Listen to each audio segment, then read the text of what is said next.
I know the SNL story. Sure. Many people do, but I don't know. There's some interesting facets to it. Certainly. Was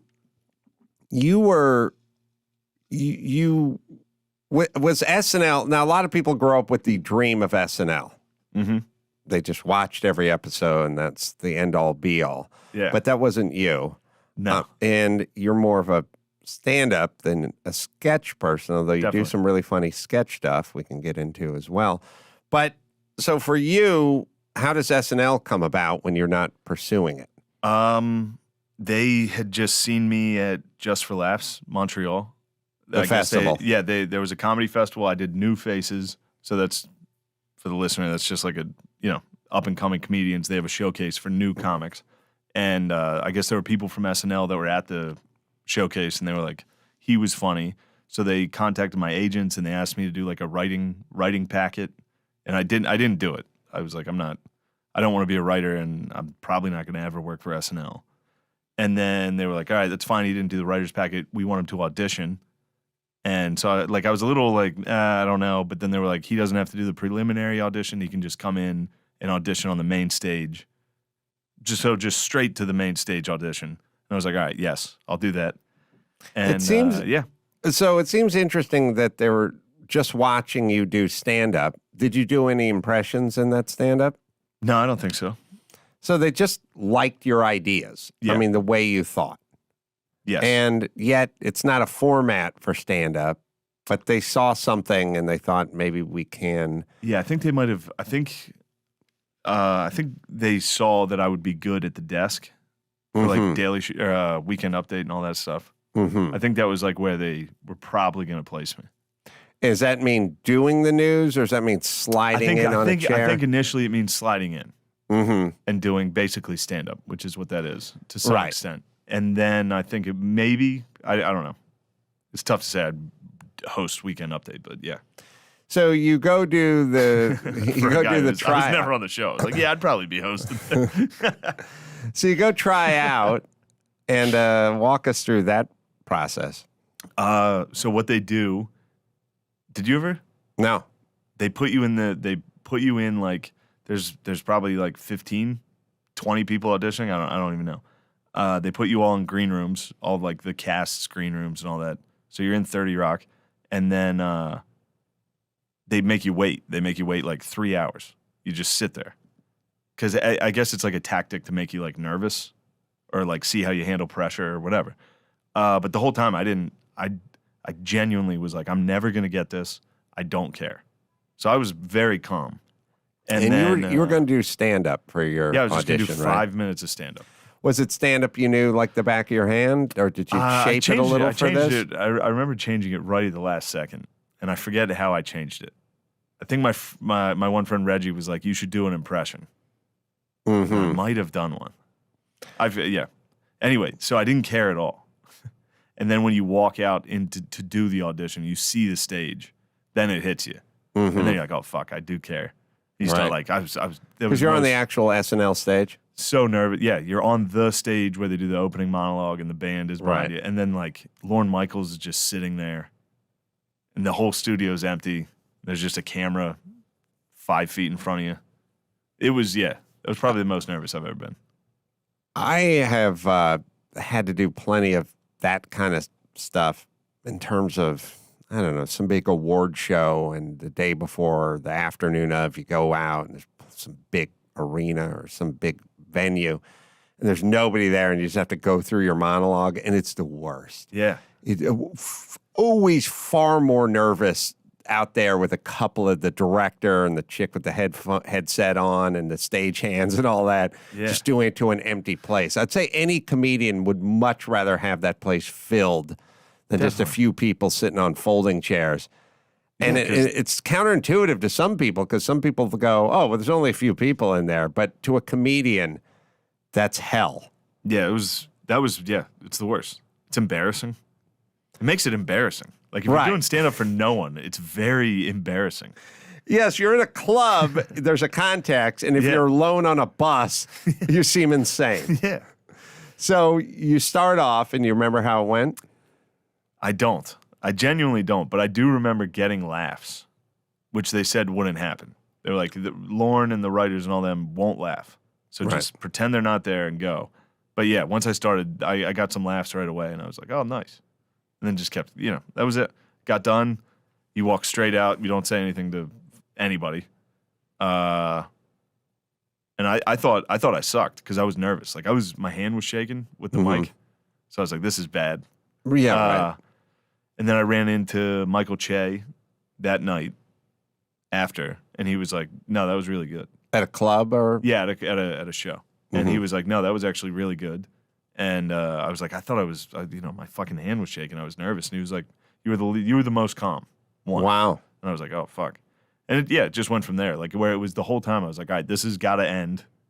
This isn't going to work. And then it just kept being like, no, you're our favorite. No, you got it. Now you're on the cast. Now In the course of how many days? 2 weeks. It went from like literally 0 to on the show in like 2 weeks. This would be to getting canceled in like 4 days. Like it'd be like you're driving a forklift in Philly, and then you're banging Sandra Bullock. Yeah. Like 10 days later, and then Sandra Bullock accuses you of living in Malibu. She accuses you of date rape. Yeah. And, like, and then you're just back on the forklift. Like, what the fuck just happened? Yeah, that was you got a good story for the other guys in the warehouse because they probably never banged Sandra Bullock.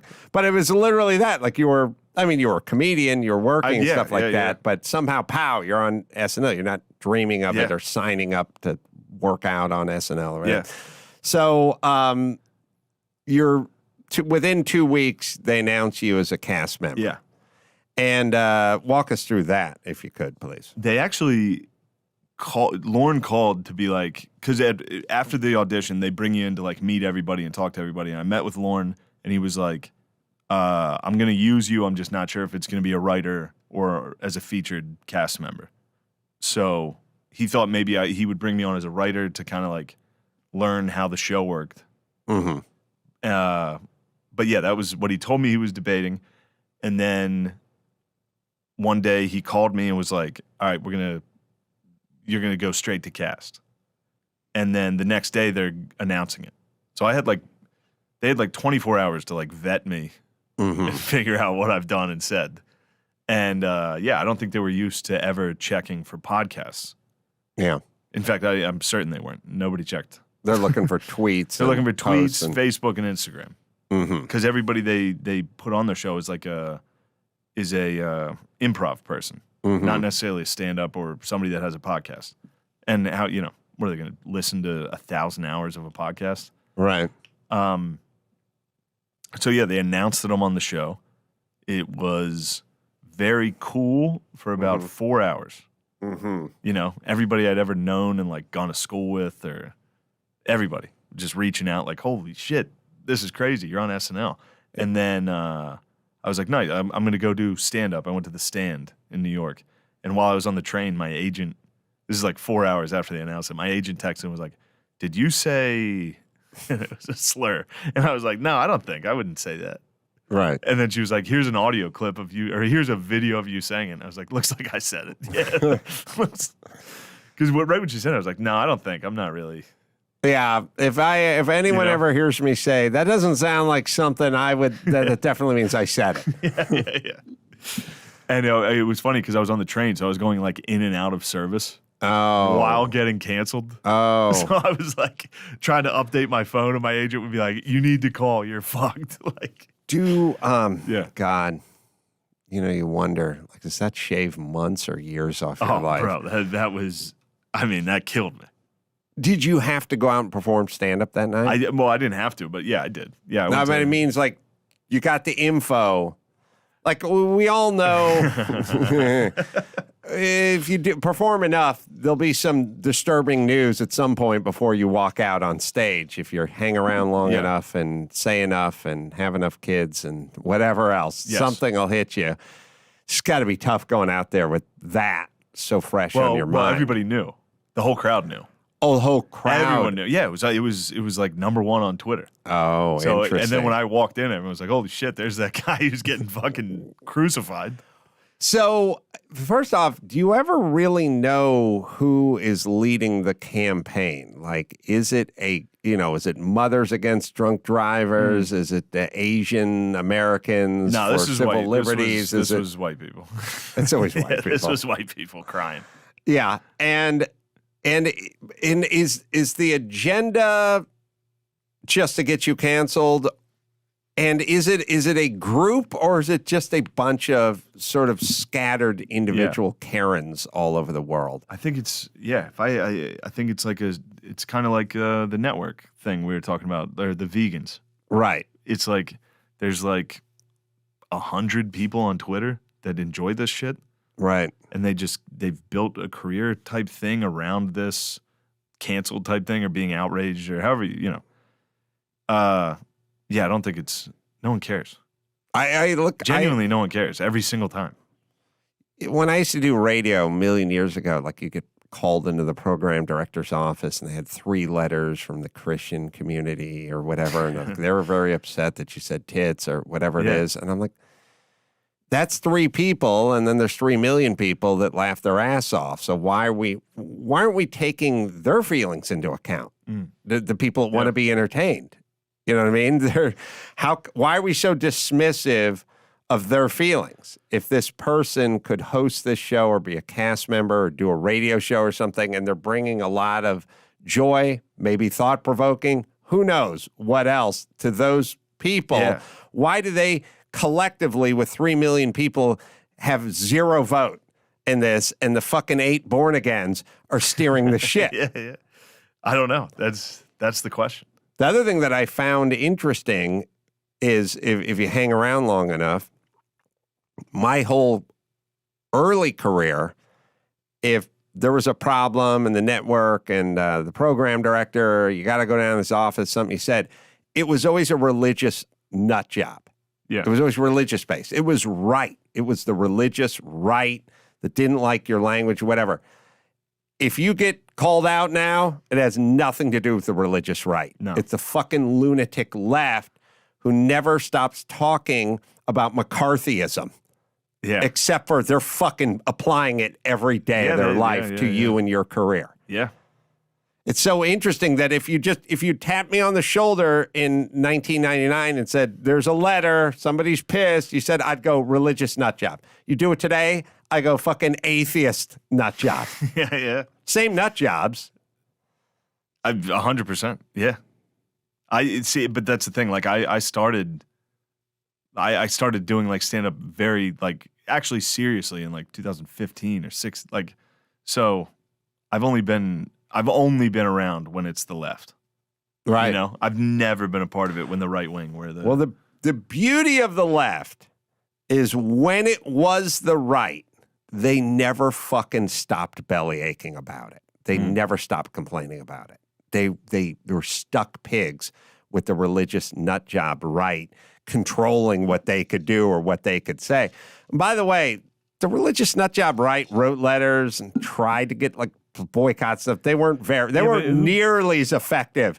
These people are fucking neutron bombs compared to their fucking muskets that the religious right had. The religious right would write letters, and people would sort of generally ignore it and kind of get on with their life. They weren't getting people canceled left and right. They weren't pulling everyone away from their livelihoods. The left has figured this shit out. Not sure why it's. I think the difference is gratifying. Like, I would not be worried about someone being like, "You're a sinner." But yeah, all right. But if someone's like, "Hey, you're a racist," you're done. Now it's like, "Yo, chill." Well, you can be a sinner and go to work. Yeah, you can't be a racist and show up on Monday. Mm-hmm. So this stuff's blowing up like in real time. You go out on stage. Now, because of technology, everyone's got a phone, and they're like, that guy is in front of us now. There was some like news reporters recorded the set. Really? Posted it. Like the text. Like the New York Post or Times or, and it was crazy. Right. And so what happens, how's the ride home on the ride train? Home, yeah. I mean, I took the train home from getting canceled. So like everyone else that's been canceled is like famous and rich. He took the C train. I had to switch trains. And there was several times where I'd be on the train and somebody would be like looking at their phone like, looking at me like, oh shit, Whoa. that's you. You're the guy who's trending No, number one. it's a very good point, which is, Paula Deen made her bones and then got canceled. Yeah, when she got canceled, or if you're rich, you get canceled, you're like, all right, I'll take a vacation for a month. I'll go to Jamaica. Yeah, most people put together 20. Paula. They put together 20. Paula probably avoided Jamaica. I'll go to parts of South Africa. Yeah, she'll go to Scandinavia. So, yes, you sell 1 million copies of a cookbook and God knows and what else, whatever your line of clothing is, and then you get canceled. But you basically got canceled on the launching pad. Yeah. Real challenger. Yeah, really. You didn't get up as high as the challenger. I mean, as it pertains to SNL, you went on the pad. Yeah. So they were like, here's a rocket we're thinking about. It just explodes in the warehouse. So you know this is all going on, but you still have to be thinking about the news cycle. Yeah. Because if there's another 9/11 the next day, I'm off the hook. You're off. I know. I was praying for that. It's something. Yeah, or some, senator goes on a shooting spree, or, OJ goes on a slow speed chase or whatever. It's pretty random. Yeah. If something can capture the zeitgeist. Mine was Epstein. Oh, it was Epstein. And I think I was the thing that covered up Epstein. Oh, really? I think I might have been. I think it was a CIA. You were like getting more clicks than Epstein was. No, I couldn't have been, but it was around that time, I believe. So you're hoping you're going to wake up the next day and they've turned the page and moved on. Yeah, that's funny. I forgot about that. Yes, every night you'd go to sleep like, hopefully it's done. Right. Because you have all these well-wishers. Like, you have, like, managers and agents, and, like, even SNL was like, hopefully that was it. Hopefully that's the end of it. And then you'd wake up the next day and it'd be like, oh, fuck. How many days did it go on? I think it was either 4 or 5. And I'm just like, how far are you from the beginning of SNL? The season? Oh, like 2 weeks. The season starts in like 2 weeks. Right. So like, yeah, it was getting close to like me having to come in and start working. But you haven't heard anything thus far? I mean, I was going into like 30 Rock and like Lorne's and like sitting down, and all of them, it was funny. They were all like, the whole time they were the ones that were like, we're going to be all right. And I was like, no, we're not. Like, if they're getting me on this, we're in trouble. Right. There's more. If they say no to this, we're still. And again, they is randos with computers and phones spread out all over the country. Never really there's no organization that, it's not the Southern Poverty Law Center that puts their stamp on it or anything like that. It's just randos everywhere, right? Yeah. And so at some point, SNL's got to lower the hammer, right? Yeah. And I got it. I understood. I wasn't like, this is outrageous. Right. Yeah. Did they call you? Did they call you They in? did. Yeah. No, they just called me on the phone. Mm-hmm. Yeah. But I still talk to Lorne like these days, occasionally. He's like, he's a good, He's just like, my hands are tied. I believe I think it was new to him. I think this culture was new to him. Oh, right. Because up until this point, he's always been like, we're going to be fine. Don't worry about it. Right. You know what I mean? Like, no matter what happened, he'd be like, don't worry, we're going to be fine. And then I think this was the first time in, like, his career that now it's the internet, Right. So because I think he was a little like... Well, he's been at the helm for 40 years at this point, or 37 years or whatever. More. The whole thing. He's been like 45 years at the helm at this point. So he's like me with the landline going, come on. Yeah. He's like, no, this is going to work. You kids are nuts. When the shit goes down, you're going to be dying to get to my phone, which is bolted to the wall in the kitchen. And so he's probably experiencing it almost like you are, in the sense that, like, what? No, come on. I mean, we can do this or whatever. And he's getting schooled up by today's technology. Yeah, it was very interesting. There was one part. Are we allowed to use any type of language on this? Anytime. All right.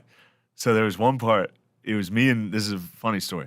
It's me and Lorne, and we're in an office, and we're going over, like, if we can just get you to fucking week 1, we're going to get out of this thing. Once everybody sees who you are, we're going to be fine. And then while we're in this meeting, he looks at his phone. He's like, oh, no.